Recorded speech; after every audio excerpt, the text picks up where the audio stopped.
John's in downtown Sacramento. I'm not gonna lie, it's on our street.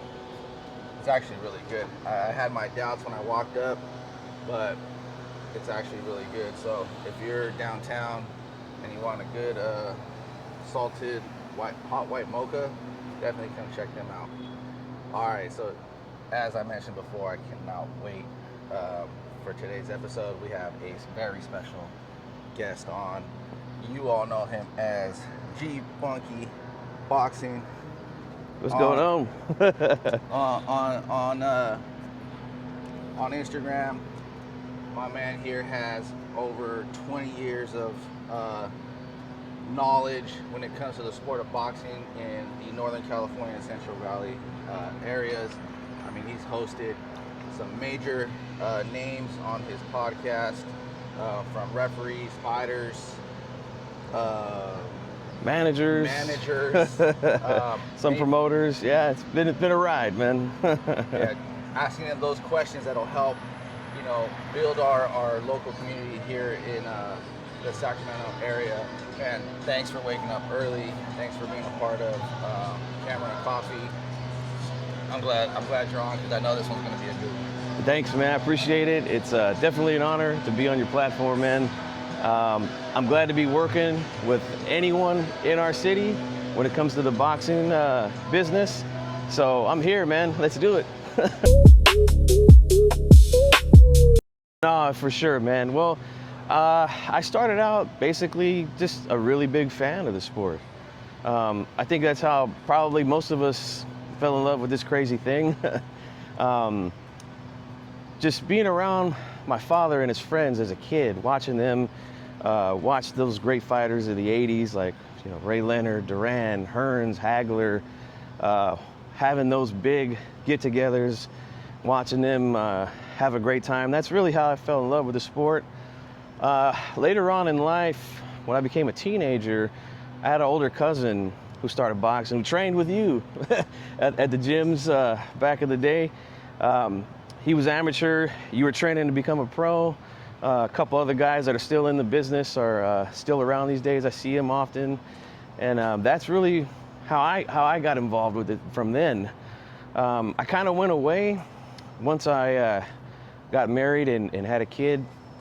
My daughter had some serious complications at birth, so that took priority, and had to step away for quite some time. But then when I made my comeback on YouTube, because I've been there since 2010, so just talking about boxing, and there was a whole community there that talked about boxing, and that was perfect for me because, as you know, Tony, there isn't a whole lot of people that watch it like the other sports. So like, if you find a community where you can talk boxing with other people, then that's where you're gonna be, Yeah. How did you even it was? I don't even think it was like a podcast. It wasn't called a podcast back then. No, back then it wasn't. It was just YouTube, basically. They called it the YTBC, and it's still called that to this day, which stands for YouTube Boxing Community. It's definitely not the same as what it used to be back then. I won't dig into that because that's a long story. But basically, when I first started, it was just sit down in front of your webcam, turn it on, boom, you got 15 minutes to talk about it, Yeah. And what I was doing at first was I was just doing predictions on the big fights. Then I would come back, do post-fight reactions. Then it turned into the podcasting thing. First it was a thing called Blog Talk Radio, where everyone gets on the phone and they have a big conversation, and then you could have guests call in, whether they be fans or if you wanted to invite someone in the business to come on and talk a little bit. Even some fighters would come on. Then that turned into podcasting, live streaming, and all that stuff. I started doing those things around 2019. I was on a podcast called Hispanics Causing Panic. Oh, every time I hear Hispanic Causing Panic, I think of, yes. You know who I think yes. of. And that's a good thing, because that's who we named it after. Professional record, 37 victories, including 27 knockouts. Only 4 defeats with 1 bout even. From Sacramento, California, USA, the challenger, former lightweight world champion, the Hispanic Causing Panic, the chosen one, Lascano. gonna tell you a quick story. The reason why we called it that was because the guy who I was doing the show with, he lives in El Paso, Texas. Now, some of you might not know this about Juan Lascano, but he's originally from there, from El Paso. He came here to Sacramento and was fighting out of Sacramento, training out of Sacramento. So the connection was there. One guy from El Paso, another guy from Sac. We're both Hispanic guys. Hispanic causing panic. Juan Lascano, man. Shout out to Juan, man. So, yes, shout out to Juan Lascano. He did a lot for Sacramento boxing for sure. Definitely. We were all excited when we saw him take on the likes of Jose Luis Castillo, Ricky Hatton. Those were big fights here in the city, man. But shout out to Juan, man. We named our podcast after him. It just only felt right, you know, to do it. For sure. So that's where I kind of started with, you know, doing the interviews with fighters and managers and promoters, referees and whatnot. And that's how I learned a lot about the business side of boxing, through making those kind of connections, man. And it's been fun. I've been trying to incorporate some of these things that people have told me in other markets here in the U.S. To try to apply those things here. And yeah, slowly but surely, it's starting to work, man. And that's one of the main things, is to start networking with people. And that's why you see me here with my main man, you know? I just feel that the time that coaches are putting into fighters is they don't want to invest the time anymore because they might leave. You know, and Yeah. we see it all the time where a fighter will leave, but I don't know what's driving that. I mean, we see it all the time, right? Where fighters will stay with the coach for a lengthy period of time, but once they hit like a certain level, they have to do what they have to do for themselves. But I also think that the coaches don't want to get out of their ways either. Yeah, some people can be, like you said, stubborn and set in their ways. And good business is, you know, hey man, good communication. If a fighter says, hey, you know what, I think I've gone as far as I can with you, maybe it might be time for me to, you know, seek a coach that has the history of getting guys to that next level, you know. If you have that understanding right away, and you know what's funny is I've actually talked to a few coaches here about that, and for the most part, they're like, hey, if that's what they got to do, that's what they got to do, you know. It is what it is. But loyalty is another thing too, man, that a lot of people are big on. So if a fighter decides to stay and say, you know, I want to spend the rest of my career with this guy, we're gonna, you know, if the ship goes down, we're all going down together, you know. Yeah, and I just, man, I understand that locally it's really tough, but you'll get that experience. I just feel like a lot of the because there's a lot of great coaches like locally. There's a lot of great coaches that people probably don't even know. Right. But they just don't have the opportunity to have that fighter to go through the experience of, how do I get him to 6 rounds? How do I get him through 8 rounds? How do I train him to get through 10 rounds? Yeah. And that is the advantage that I feel like great, you know, Hall of Fame coaches like Ray Woods. Yes. That's the advantage that they have, is that they have that experience on how to get a fighter over the hill when it comes to that training confidence. Yes, right? yes. Of being able to take a fighter 10 rounds in a hard fight, dig down. Obviously the talent, you know, hits at some point. Yeah. But he has that experience to push them through, right? And I just feel like there's a lot of great coaches, but I just don't see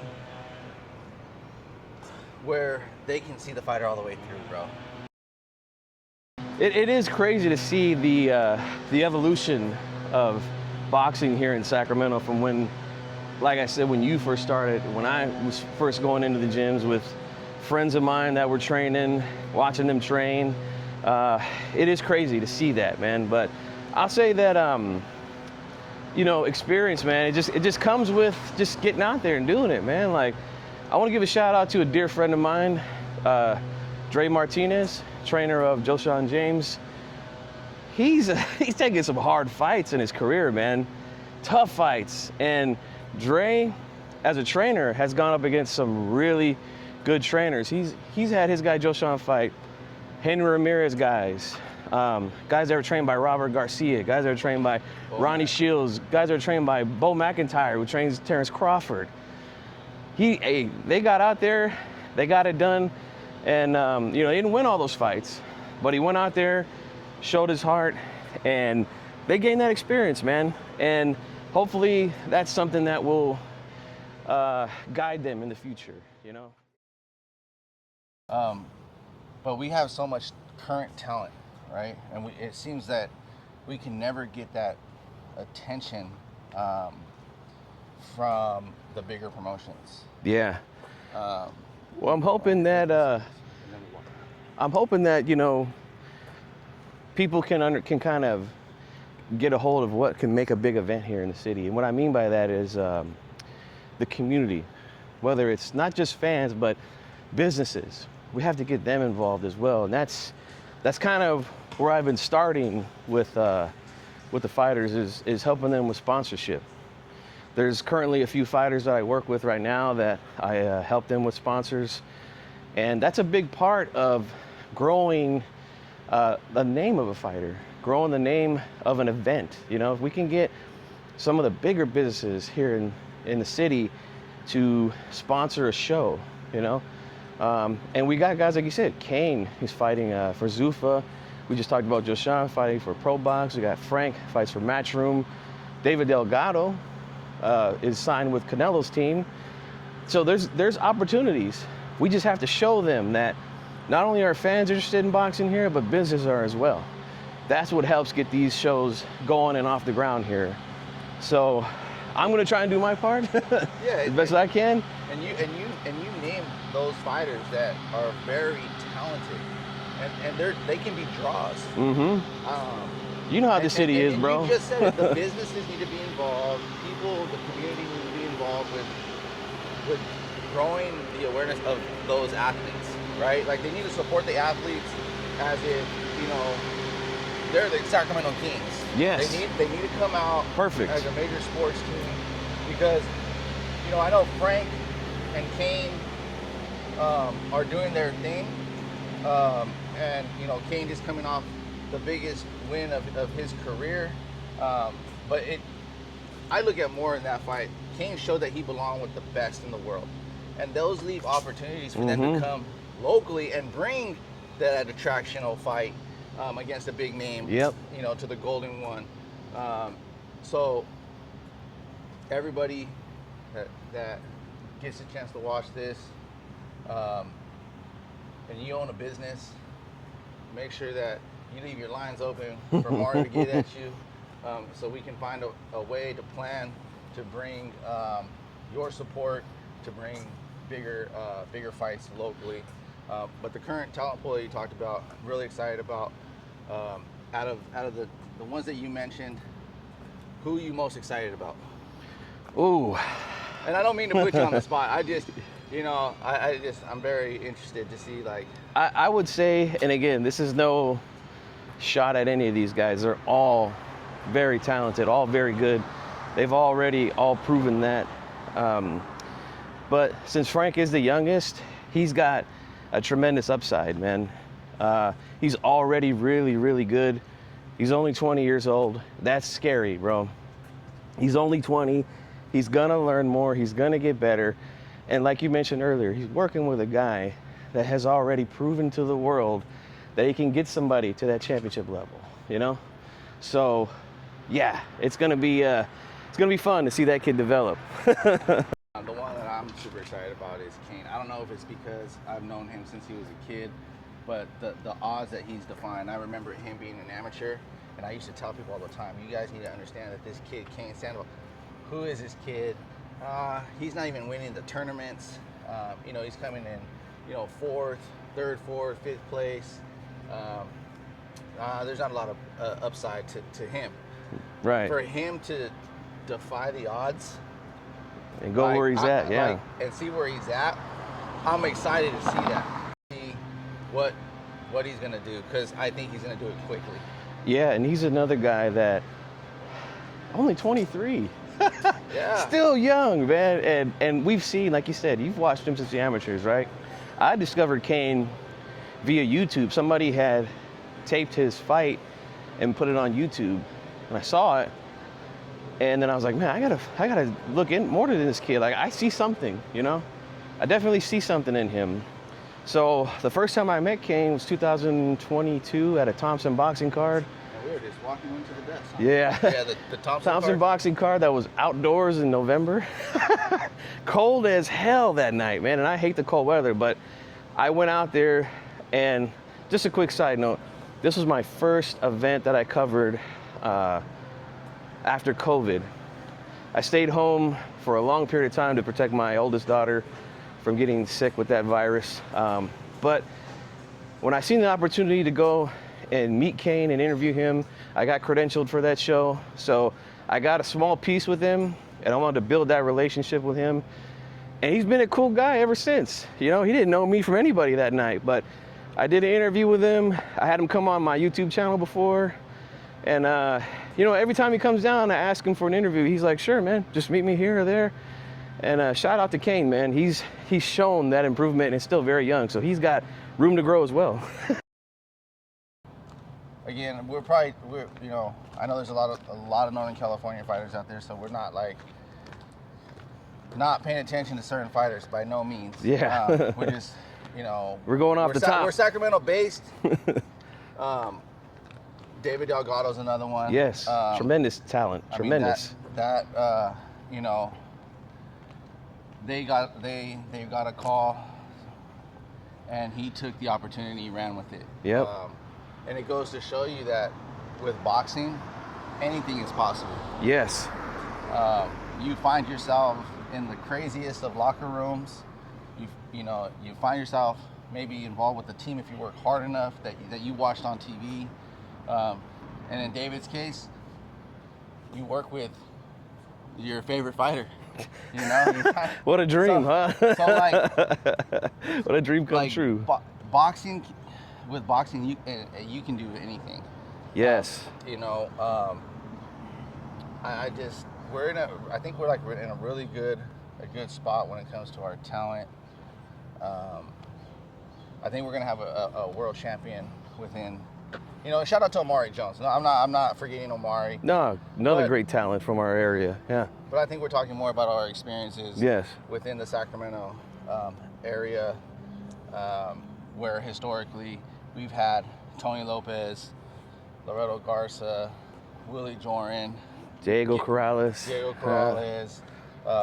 You know, even Juan Lascano. Yes. Right, that have reached the pinnacle of major pay-per-view fights. And we're just really excited about where we're headed with this next generation. Yep, it is fun, man, and things do happen fast, like you said, man. I remember you mentioned David. I was speaking with him at an event at Franklin Boxing last year. I think it was in like September. And you know, I'm not gonna dig too deep, but you know, he was a little frustrated with where his career was at the time. I think he only had one pro fight. He had been on the shelf for a little bit.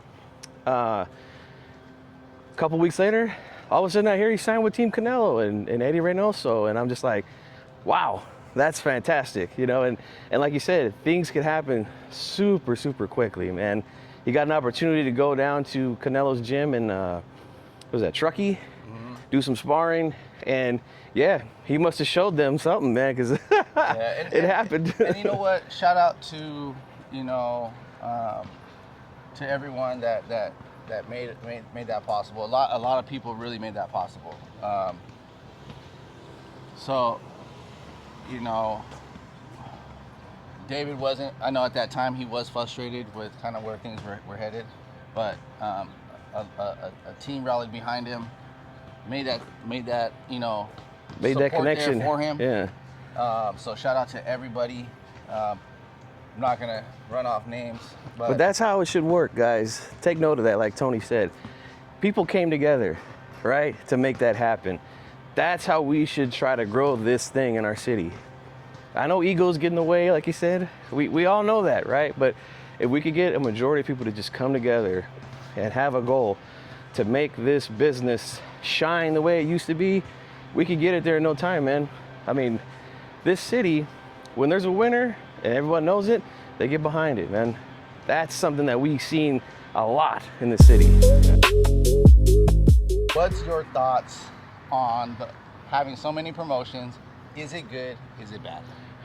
I think competition is a good thing in business, definitely. So I don't see anything wrong with promoters or guys that are just starting to do these things coming up and helping, like you said, give fighters opportunities. I do feel strongly, like you said, that they should work together. Not all the time. They don't have to do it every event, but at least 1 or 2 events a year. Work together and try to make these events bigger, because there's an old saying in business, man, money talks and bullshit walks. So if you want to make some money, yeah, you're gonna have to start dazzling the fans with these cards, man. No disrespect to any promoter out there. I know you guys risk your money. You invest a lot of time in putting these cards, and I go to almost all of them, so my support is there. But you don't have to reach me anymore. I'm a hardcore. I'm gonna be there no matter what. You gotta get the casuals that are in the city to come and start spending money, and that's when things will get bigger, man. So yeah, working together, I think that's an important part of the business, man, for sure. Yeah, we could make some dream cards. You said that a lot better than I did. So promoters, the newer promoters, pick a fighter and invest in them. Be prepared to lose some money and look at it long term, because the fighters deserve it. They're going into these training camps for a long time, and they need those developing fights. Oh, yeah. They want to challenge themselves. There hasn't been a fighter that I know of that doesn't want to fight better fights, but they need that promoter to invest in them. Get them out into the community, go out, do events, and it's unfortunate that we lost a good one, right? That he retired, and it just ended before I think he really got there. Was Malachi. Malachi's really involved. Malachi Johnson is involved with his community. Very charismatic. Very heavy with being involved with the homeless, being involved with businesses, local podcast, all those things, right? Like, so unfortunately his career came to an end. He retired last month. The last month. Yeah. And he put on a great show in his last fight. It was fight of the night. Great fight, yeah. So shout out to him. Follow the blueprint.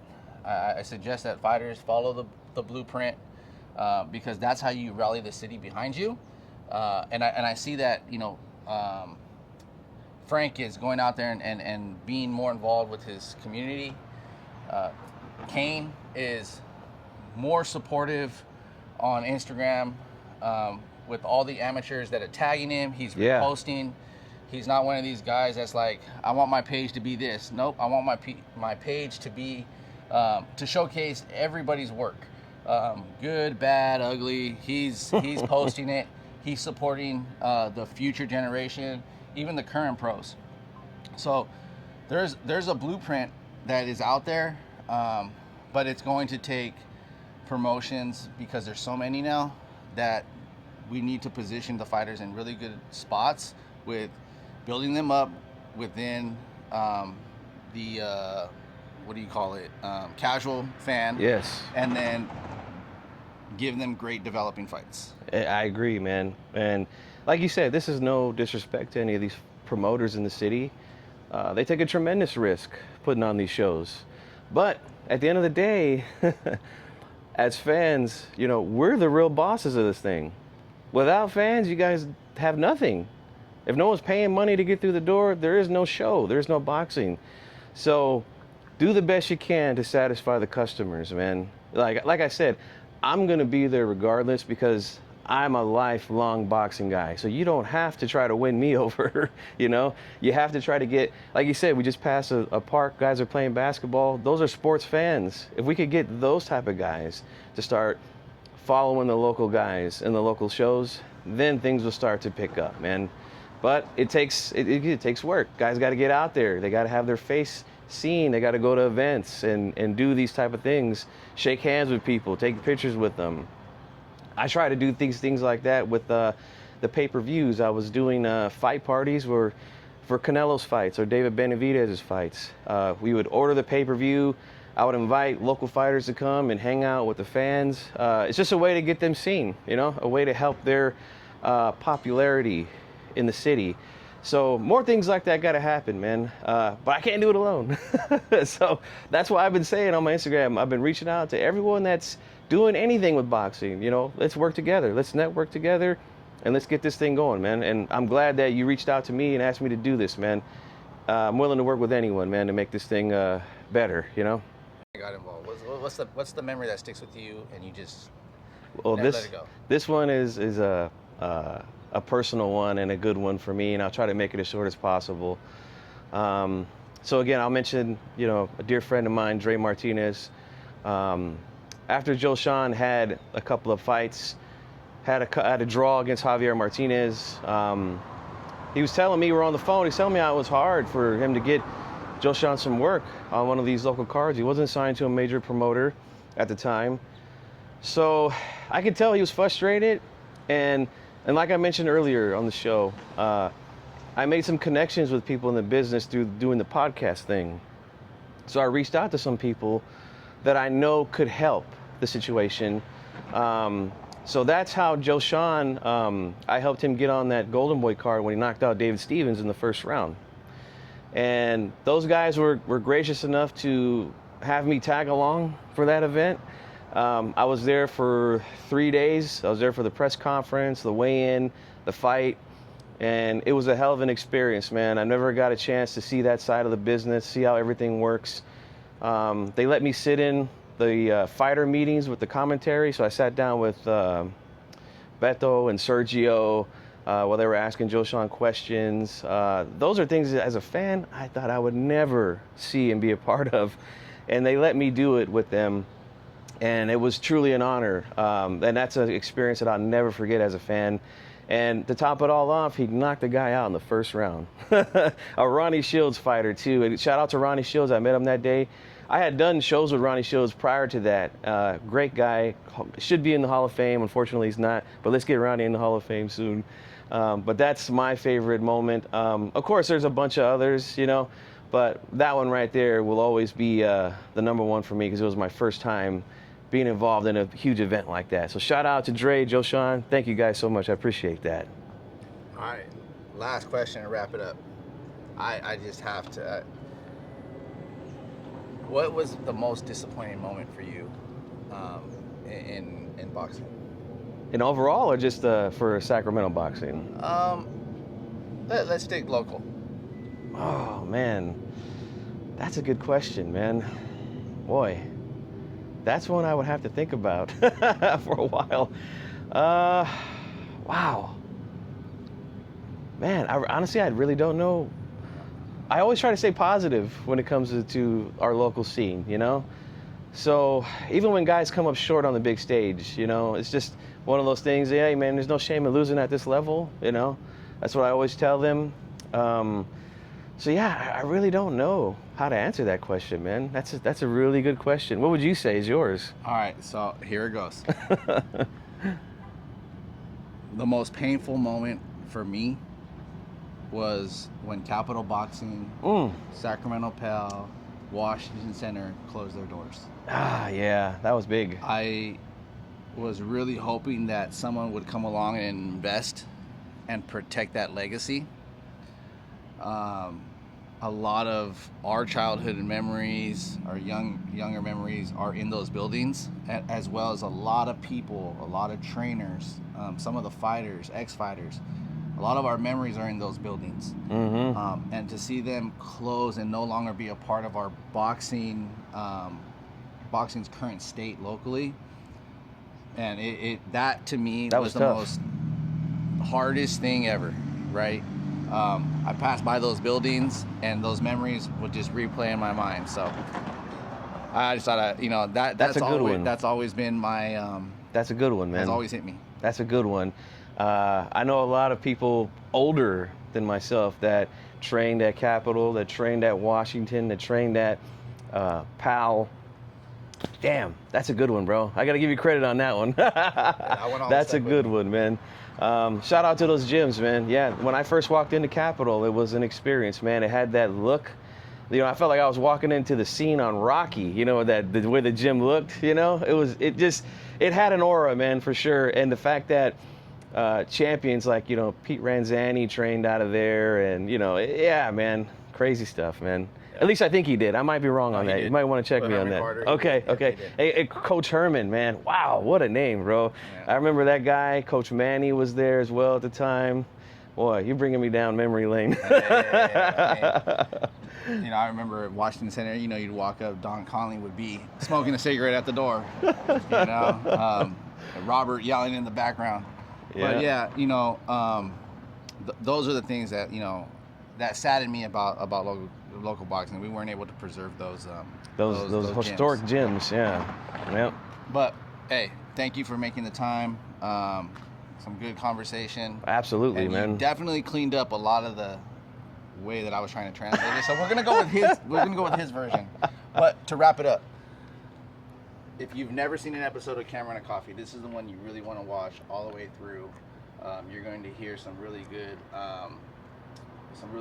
stories that I've never had on the show before. I'm so thankful for Mario to come out. Make sure that you follow his page. You're going to hear, you know, a little bit of history, where we're at with our present state, and then where we're going to go with our future. So shout out to Jeep Funky. It's going to be a ride in the future, and I'm very excited where we're going with boxing. So peace.